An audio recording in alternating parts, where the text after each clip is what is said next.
Assalamualaikum warahmatullahi wabarakatuh.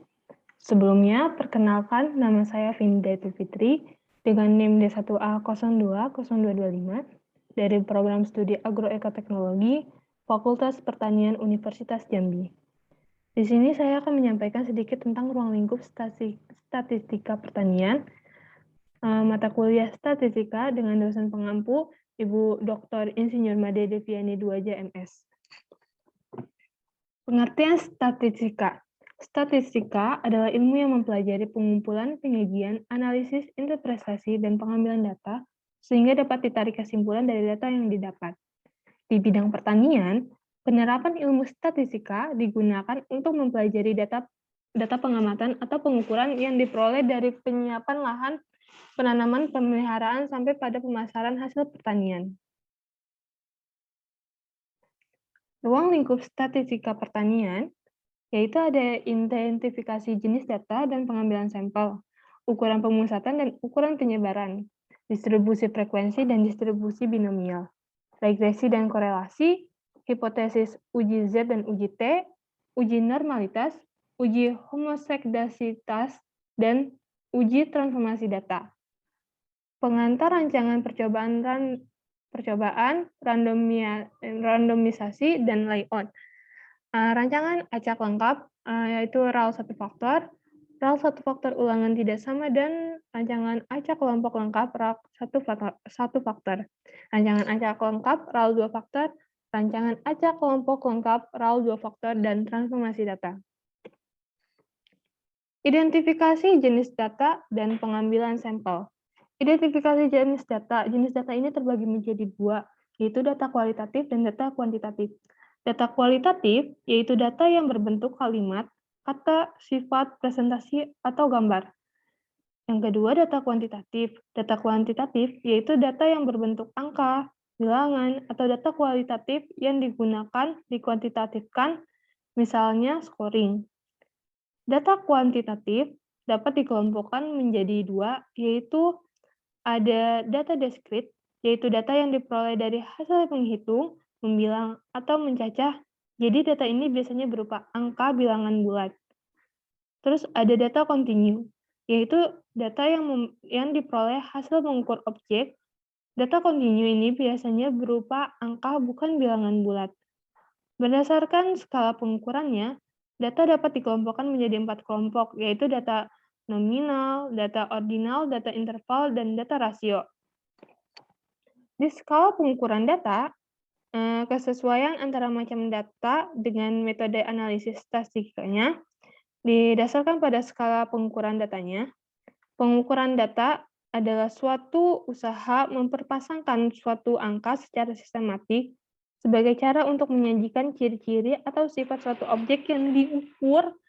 Ada 4 macam skala pengukuran untuk menyatakan ciri suatu objek, yaitu ada skala pengukuran nominal, yaitu skala yang digunakan untuk membedakan satu objek dari objek lain dan tidak mempunyai hubungan langsung dengan besar fisik atau ciri-ciri fisik lainnya. Angka hanya sekedar untuk membedakan dengan objek lainnya. Contohnya, nomor pokok mahasiswa, nomor kepolisian kendaraan. Yang kedua, skala pengukuran ordinal, yaitu skala yang menyatakan urutan tertentu, angka yang lebih besar dipakai untuk menyatakan sesuatu yang lebih dari yang objek tersebut. Jadi skala ini selain dapat dibedakan juga menjadi urutan, contohnya nilai ujian. Skala pengukuran interval, yaitu skala yang digunakan untuk menyatakan interval yang sama. Skala ini selain dapat dibedakan mempunyai urutan juga mempunyai interval yang sama. Skala ini tidak mempunyai nilai nol absolut, misalnya suhu 0 derajat tidak berarti tidak ada suhunya. Begitu pula suhu 10 derajat tidak berarti 10 kali lebih panas dari 1 derajat. Skala pengukuran rasio.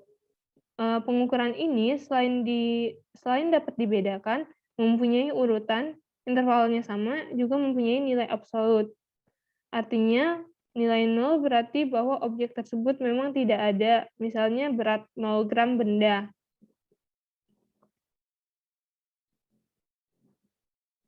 Selanjutnya ada pengambilan sampel. Pertama, populasi. Populasi adalah keseluruhan objek yang akan atau yang ingin diteliti. Sedangkan sampel adalah bagian dari populasi yang menjadi objek penelitian. Dalam pengambilan sampel ini, dalam rangka pengambilan sampel, ada beberapa pengertian yang perlu kita ketahui, yaitu definisi populasi sasaran, kerangka sampel, unit sampel, rancangan sampel, dan random. Populasi sasaran atau target populasi, ini yang menjadi sasaran pengamatan atau populasi dari menentukan suatu keterangan akan diperoleh misalnya efek pemumpukan N pada tinggi tanaman. Maka target populasi adalah tinggi tanamannya. Kerangka sampel atau sampling frame yaitu suatu daftar unit-unit yang ada pada populasi yang akan diambil sampelnya atau daftar anggota populasinya.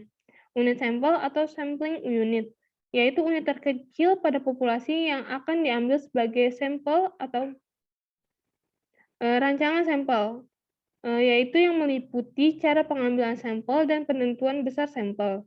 Random, yaitu cara mengambil sampel di mana setiap unit dalam populasi mempunyai kesempatan yang sama untuk dipilih menjadi anggota sampel.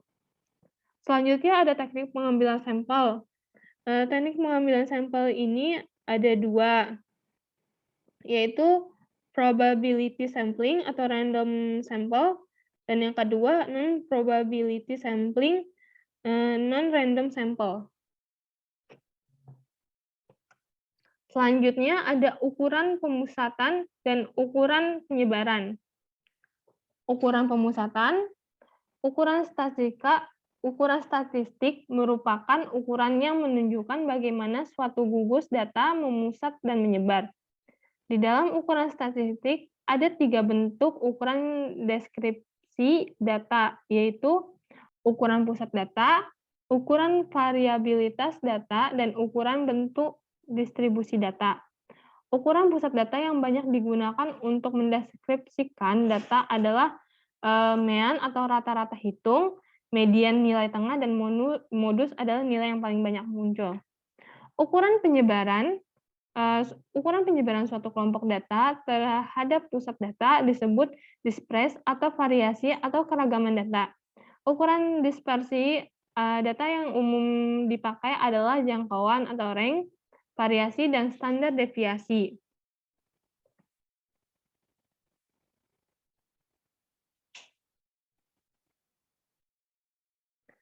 Distribusi frekuensi dan distribusi binomial. Distribusi frekuensi terbagi menjadi dua, yaitu ada raw data dan array data. Raw data adalah sekumpulan data kasar yang belum diatur secara numerik. Array data adalah data yang sudah diatur secara numerik, misalnya data yang sudah diurutkan dari kecil ke yang lebih besar atau sebaliknya. Distribusi binomial. Distribusi binomial merupakan suatu proses distribusi probabilitas yang dapat digunakan apabila suatu proses sampling dapat diasumsikan sesuai dengan proses Bernoulli. Proses Bernoulli adalah suatu proses probabilitas yang dapat dilakukan berulang kali. Regresi dan korelasi. Analisa regresi digunakan untuk mempelajari dan mengukur bentuk hubungan statistik yang terjadi antara dua atau lebih variabel. Dalam regresi sederhana dikaji dua variabel, sedangkan dalam regresi majemuk dikaji lebih dari dua variabel. Dalam analisa regresi, suatu persamaan regresi hendak ditentukan dan digunakan untuk menggambarkan pola atau fungsi hubungan yang terdapat antara variabel. Korelasi.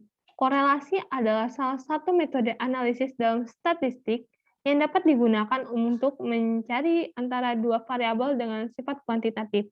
Sedangkan statistik korelasi ialah metode atau cara guna mengetahui ada atau tidaknya hubungan linear antar variabel. Hipotesis uji Z dan uji T.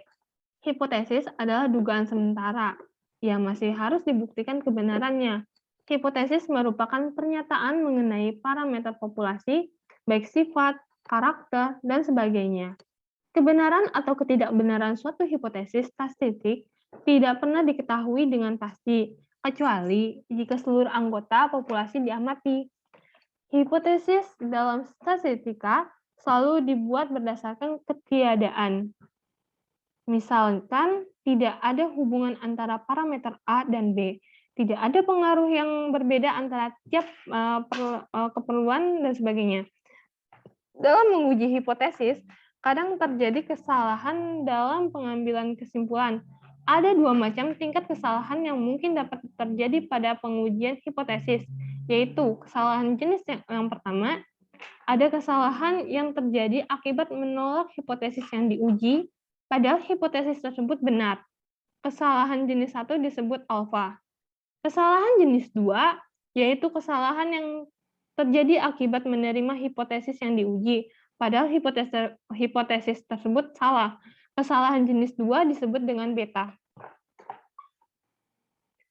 Uji normalitas, uji homoseksidasitas, dan uji transformasi data.